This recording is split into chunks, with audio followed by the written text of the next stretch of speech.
Garments ফ্যাক্টরিতে একজন মেয়ে ওয়ার্কার চাকরি করে। তার শরীরটা খুবই খারাপ ছিল, সে অসুস্থ ছিল। সে অসুস্থ থাকা অবস্থায় তার সিনিয়র সুপারভাইজার তার কাছে সে ছুটি চাইছে, কিন্তু তাকে ছুটি আর দেয় নাই। ওই অসুস্থ থাকা অবস্থায় সে ডিউটি পালন করে গেছে, তারপর সে অসুস্থ বেশি হয়ে মারা গেছে। যাই হোক, এই যে সুপারভাইজার ইনচার্জ, গার্মেন্টস ফ্যাক্টরি বাংলাদেশের ভিতর একটার দুইটা না, হাজারো গার্মেন্টস ফ্যাক্টরি আছে। কিন্তু এই বাংলাদেশের ভিতর কিছু গার্মেন্টস ফ্যাক্টরিতে গালাগালি তোলাতুলি আছে, কিছু ফ্যাক্টরিতে গালাগালি তোলাতুলি নেই। কিন্তু এই যে মহিলাদের কাছে যে কাজটা করেছে সুপারভাইজার, এটি একটা বড় ধরনের অন্যায় করেছে। এটার প্রতিবাদ আমাদের সাধারণ জনগণের রাস্তা নেমে অবশ্যই করতে হবে এবং একে কঠিন বিচার করতে হবে। এবং বাংলাদেশে কিছু ফ্যাক্টরিতে আছে ভাই, পুরুষ মানুষ এত নির্লজ্জ, এত বেহাইয়া, তা বলার মতো না।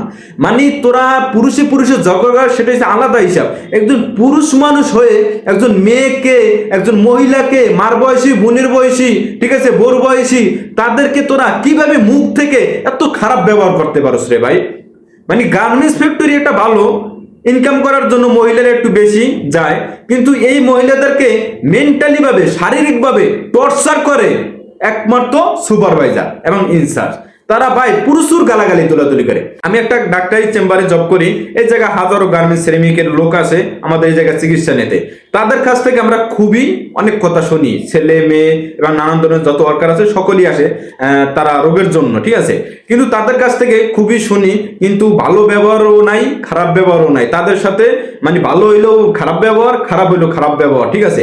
মানে একদম নিকৃষ্ট জাতি হচ্ছে সুপারভাইজার ইনচার্জ।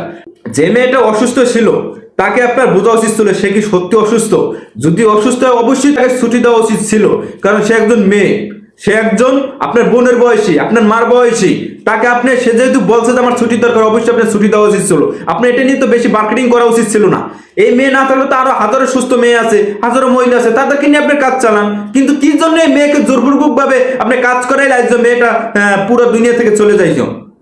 আজকে এই মেয়েটা দুনিয়া থেকে চলে গেল, এটার দায়ভার এখন কে নেবে? এই লোকটাকে আপনারা কঠিন শাস্তি দেবেন। এরকম লোককে যদি কঠিন শাস্তি না দেন, তাহলে বাংলাদেশের কোনো গার্মেন্টসের সুপারভাইজার তারা শক্ত হবে না, তারা মজবুত হবে না। তারা নিজের মতন করে, মানে অন্য যে ভালো খারাপ কাজ করছে সেটা থেকে তাদের শরীরকে, তাদের মনকে নিয়ন্ত্রণ করতে পারবে না। তারা একটা সুবিধাবাদী লোক হবে না কখনো। আমি বলতে চাই প্রশাসনকে, এদেরকে আপনারা কঠিন একটা বিচার করুন, এদেরকে ধরে কঠিন বিচার করুন।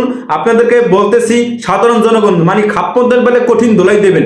আমার কথা হয়েছে, একটা গার্মেন্টস ফ্যাক্টরিতে মালিক আছে, আপনারা কাজটা সবাই সম্পূর্ণভাবে করবেন। তার ভিতরে একটা মানুষ অসুস্থ, অবশ্যই তার শরীর থেকে, চাহিদা থেকে আপনাদের অবশ্যই তো গার্মেন্টসে তো একজন ডাক্তার আছে, অভিজ্ঞ ডাক্তার থাকে। হ্যাঁ, গার্মেন্টসের ডাক্তারের কাছে পাঠাবেন, সে সুস্থ কিনা অবশ্যই সে জানবে। আপনি কেন জোরপূর্বক ভাবে একজন ওয়ার্কারকে, একটা মেয়ে ওয়ার্কারকে আপনি জোরপূর্বক ভাবে পাঠাইয়া সেই মেয়েটাকে দুনিয়া থেকে আল্লাহ তাআলা নিয়ে গেল? এটাকে আপনি জোরপূর্বক ভাবে তো এটা করছেন।